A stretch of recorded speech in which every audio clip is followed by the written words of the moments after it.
Hai adik-adik, selamat datang kembali. Seperti biasa, kita bakal ngebahas tentang soal pemahaman umum.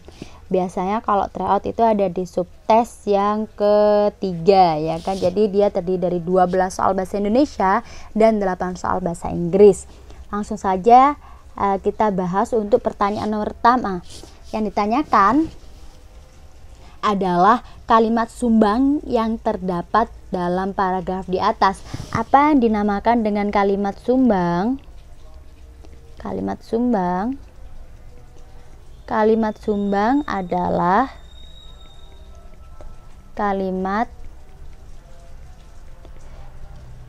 yang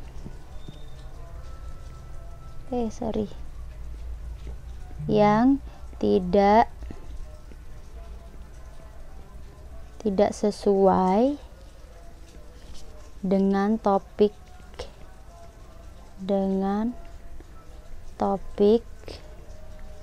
pembicaraan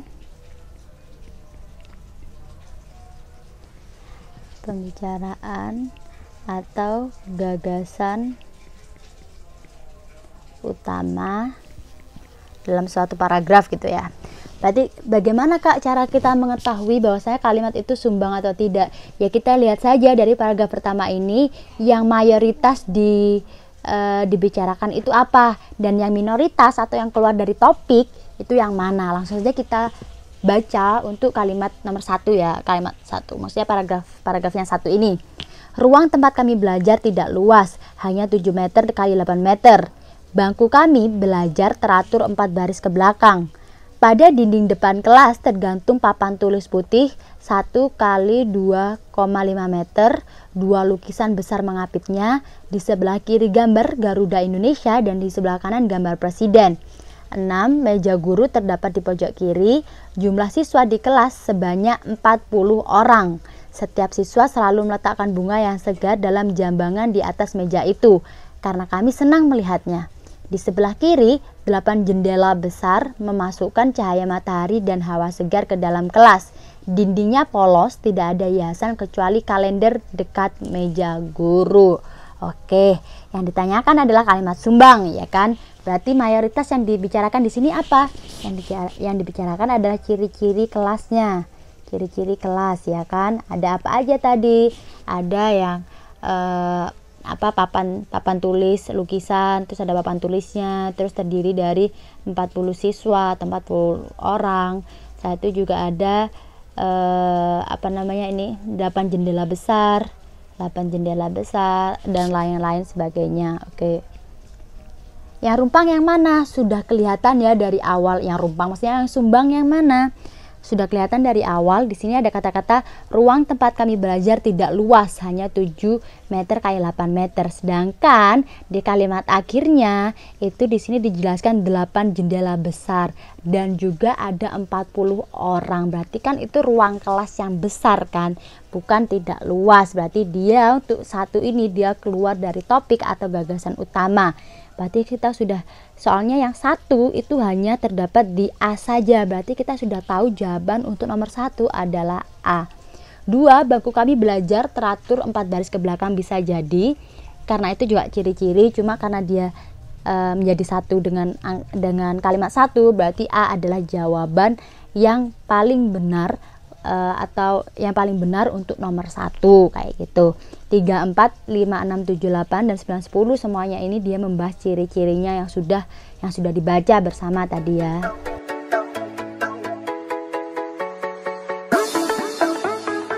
Untuk soal nomor 2 yang ditanyakan adalah Mendiknas mengaku banjir yang melanda Jakarta dan sekitarnya memberi dampak yang cukup signifikan terhadap sektor pendidikan.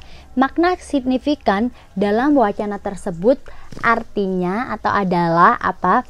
Apakah ini signifikan itu udah bukan kata-kata yang asing ya? Kira-kira apa jawabannya? Memberi dampak yang cukup signifikan, berarti dampaknya sangat penting, berarti apalagi dalam maksudnya dalam sektor, khususnya dalam sektor pendidikan kayak gitu. Apakah hebat atau luar biasa? Bukan ya. Artinya signifikan itu adalah penting atau berarti, yaitu tadi udah gampang saja sih. Untuk yang pertanyaan nomor 2 jawabannya adalah B.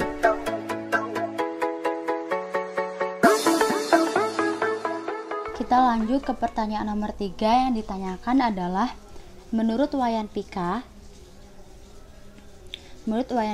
server profesional dan ketua Bali Surfing Association.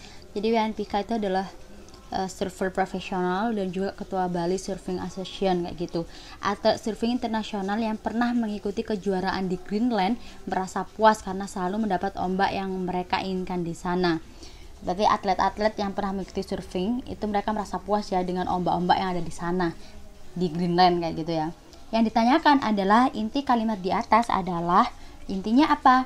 Apakah A. Wayan Pika server profesional ketua Bali Surfing Association? Iya, memang iya, dia tuh selain server profesional juga ketua Bali Surfing Association. Tapi itu kan cuma pengenalan beliau aja. Setelah itu kalimat selanjutnya nggak ngebahas lagi tentang si Wayan Pika ini ya kan. Dia menjelaskan tentang server atau atlet server gitu kan. Berarti ini bukan jawabannya. Yang B, Wayan Pika Surfing Internasional pernah mengikuti kejuaraan.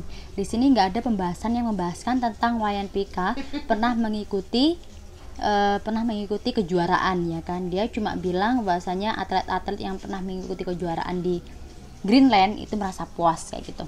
Si atlet surfing internasional pernah mengikuti kejuaraan. Iya, memang pernah mengikuti kejuaraan. Kejuaraan apa? Ya pasti kejuaraan surfing ya. Tapi kan ngebahasnya nggak cuma tentang beberapa surfer pernah mengikuti kejuaraan internasional. Kan kalau gitu nggak ada yang spesial kayak gitu kan. Berarti C juga bukan jawabannya. D, atlet-atlet surfing internasional merasa puas. Yes. Jawabannya untuk nomor 3 itu adalah D. Soalnya inti dari kalimat ini yang dibahas adalah para atlet surfing internasional itu merasa puas karena kenapa? Karena selalu mendapatkan ombak yang mereka inginkan di sana. Di sana itu di mana? Yaitu di Greenland. Yang E coba, atlet-atlet surfing internasional selalu mendapatkan ombak yang diinginkan. Iya, mendapatkan ombak yang diinginkan. Terus kenapa kalau mendapatkan ombak yang diinginkan? Ini kan masih tanda tanya. Berarti jawabannya kecuali kalau ombak yang diinginkan dan mereka merasa puas, berarti E jawabannya. Kan di sini tidak ada kata-kata yang menjelaskan mereka merasa puas karena mendapatkan ombak yang diinginkan. Berarti jawaban yang paling benar untuk nomor 3 adalah D.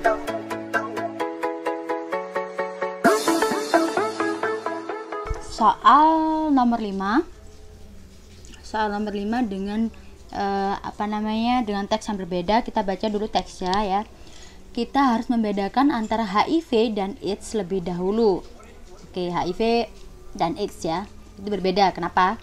HIV adalah virus yang menyerang sistem kekebalan tubuh manusia secara fisik. Pengidap HIV disebut HIV positif, tampak tidak berbeda dengan orang normal lainnya. Namun, setelah 5-10 tahun, seseorang pengidap HIV menunjukkan gejala-gejala menderita AIDS. Jadi HIV dulu, saya itu dalam jangka waktu yang panjang, saya itu menunjukkan gejala menderita AIDS. Soalnya HIV itu adalah virusnya, ya kan, virus yang menyerang. Ingat. Saya itu paragraf yang kedua ini menjelaskan tentang HIV. AIDS sendiri adalah gejala penyakit akibat hilang atau menurunnya kekebalan tubuh. Menurutnya, sistem kekebalan tubuh membuat penyakit yang ringan pun dapat menimbulkan gejala yang lebih berat. Misalnya saja, flu pada orang normal akan sembuh dengan sendirinya dalam waktu kurang dari seminggu, meski tidak diobati sama sekali asal cukup makan dan istirahat. Namun, pada pengidap HIV atau penderita AIDS, flu akan menetap lama bahkan semakin parah dari waktu ke waktu. Jadi beda ya, meskipun secara fisik orang yang kena HIV itu sama kayak seperti orang yang normal, cuma ketika mereka udah dalam jangka waktu yang lama atau mereka mengidap AIDS, itu penyakit-penyakit yang biasa saja menurut orang normal, itu bagi orang yang penderita AIDS itu memberikan dampak yang sangat luar biasa. Oke, next. Karena tidak menampakkan gejala apapun, infeksi HIV menjadi lebih berbahaya. Satu-satunya cara untuk memastikan adanya HIV atau AIDS adalah pemeriksaan darah di laboratorium. Oke, yang ditanyakan adalah berikut ini termasuk simpulan dari teks. Ya, ini bahas tentang HIV sama AIDS gitu aja kan. Kecuali, yang ditanyakan kecuali berarti yang tidak benar. A. Melalui pemeriksaan darah dapat diketahui apakah seseorang pengidap AIDS. Ya, benar, di paragraf terakhir ya. Setelah itu, bila sakit penderita AIDS sukar diketahui. Ya, ini dijelaskan di mana tadi. Ini ya, karena tidak menampakkan gejala apapun, jadi susah gitu kan. C. Setelah beberapa tahun pengidap HIV baru diketahui penderita AIDS. Ya, benar, ini dibuktikan di yang 5-10 tahun tadi ya. Satu. D. Penderita AIDS tidak tahan melawan penyakit. Ya, tadi juga dijelaskan ya. Nih, kekebalan tubuh membuat penyakit yang ringan pun dapat menimbulkan gejala yang lebih berat. Berarti mereka tidak tahan melawan penyakit. Yang E. Orang yang tubuhnya lemah mudah terjangkit AIDS. Bukan yang tubuhnya lemah, tapi yang imunnya, yang kekebalan tubuhnya lemah. Yang seharusnya di sini kekebalan tubuh.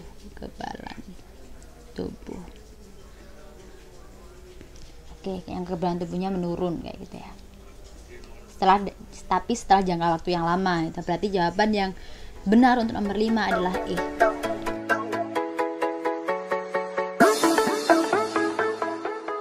Kita lanjut ke pertanyaan nomor 6. Nomor 6 yang ditanyakan adalah berikut ini salah satu simpulan yang paling benar tentang tujuan penulis dalam teks. Jadi tujuannya si penulis nulis tentang HIV AIDS itu untuk apa kayak gitu. Apakah A.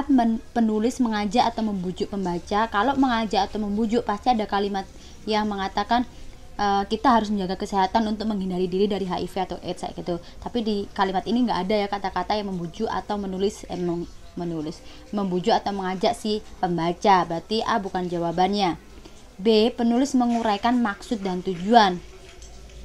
Bisa jadi soalnya di sini membahas tentang maksudnya yang dimaksud dengan HIV itu apa atau yang dimaksud dengan AIDS itu apa. Tapi kita lihat dulu yang C, D, dan E. C memberikan alasan suatu pendapat, bukan lagi pendapat ya, ini adalah fakta.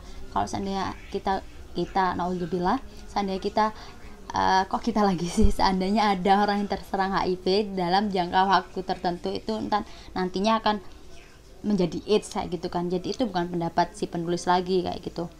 D. Menceritakan atau mengisahkan. Kalau menceritakan atau mengisahkan pasti di sini ada tokohnya siapa, orangnya siapa kayak gitu kan. Di sini nggak ada kan, berarti D juga bukan jawaban.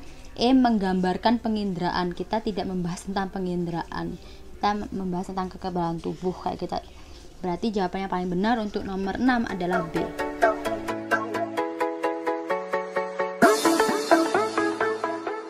Untuk pertanyaan nomor 7 adalah judul yang sesuai dengan bacaan di atas adalah memberantas AIDS. Apakah di sini dibahas tentang cara kita untuk memberantas AIDS? Enggak ya, di sini lebih ke apa sih AIDS itu, apa sih HIV itu. Oke, berarti A bukan. Penularan AIDS itu juga nggak dibahas. Jadi kayak sentuhan fisik atau penyebaran lewat udara itu kan nggak dibahas, berarti juga bukan jawabannya. Pencegahan AIDS, apakah di sini membahas tentang untuk mencegah AIDS kita harus makan teratur, mengkonsumsi obat, nggak ada ya. Mengenal AIDS atau pemeriksaan AIDS, nggak ada juga tentang pemeriksaan AIDS. Berarti jawaban yang benar untuk nomor 7 adalah D.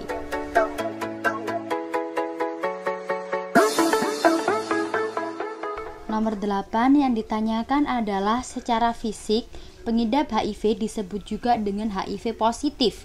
Kata positif pada teks di atas mengandung apa yang disebut positif di kalimat ini?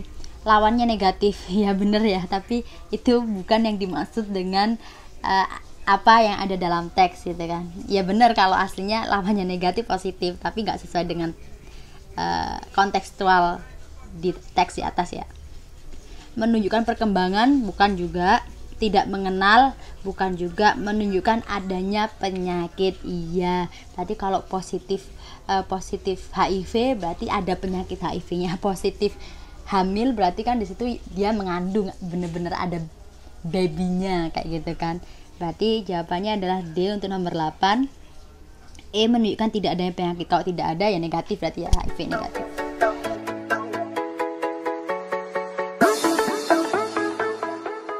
Kita lanjut ke pertanyaan nomor 9. Nomor 9 sudah dengan satu paragraf yang berbeda. Kita lihat apa yang dibahas di paragraf ini. Berbicara dalam bahasa Inggris bagi sebagian besar orang bukan hal yang gampang. Mereka bukan tidak pernah belajar bahasa tersebut. Sejak SMP, materi kurikulum pendidikan sudah mewajibkan belajar bahasa Inggris. Bahkan belakangan ini TK dan SD sudah mulai memperkenalkan bahasa tersebut. Tetapi tetap saja mereka tidak lancar berbahasa Inggris, karena itu pembelajaran bahasa Inggris perlu terus ditingkatkan. Kalimat alasan dalam paragraf tersebut terdapat pada nomor berapa? Jadi yang alasannya ya, apakah kalimat satu ini ya, kalimat satu dari sini, kalimat 2 berarti ini, kalimat 3 1, 4 dan 5 yang merupakan alasan. 1, berbicara dalam bahasa Inggris bagi sebagian besar orang bukan hal yang gampang, itu bukan sebuah alasan. Yang 2, mereka bukan tidak pernah belajar bahasa tersebut, bukan juga itu pernyataan. Nomor 3, sejak SMP itu juga ini ya sebuah pernyataan atau faktanya seperti apa. Yang 4, bahkan belakangan ini TK dan SD itu juga bukan sebuah alasan. Berarti kita sudah tahu alasan ada pada kalimat 5. Mengapa? Di sini ada kata-kata tetapi, tetap saja mereka tidak lancar berbahasa Inggris. Karena itu ada sebuah alasan gitu ya.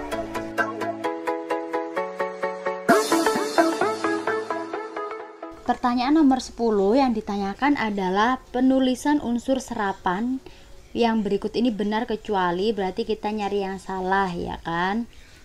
Kita lihat apakah sistem benar ya, apotek juga benar, atlet. B, akuarium, kwitansi, sintesis. Ini seharusnya sintesis ya, salah pasti. Terus juga akuarium dalam KBBI itu akuarium yang benar adalah akuarium.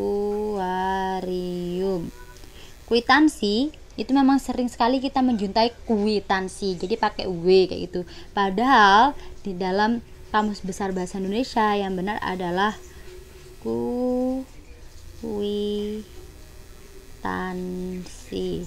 Jadi kita sudah langsung bisa mendapatkan jawaban unsur serapan yang tidak benar atau yang salah itu ada pada jawaban yang B.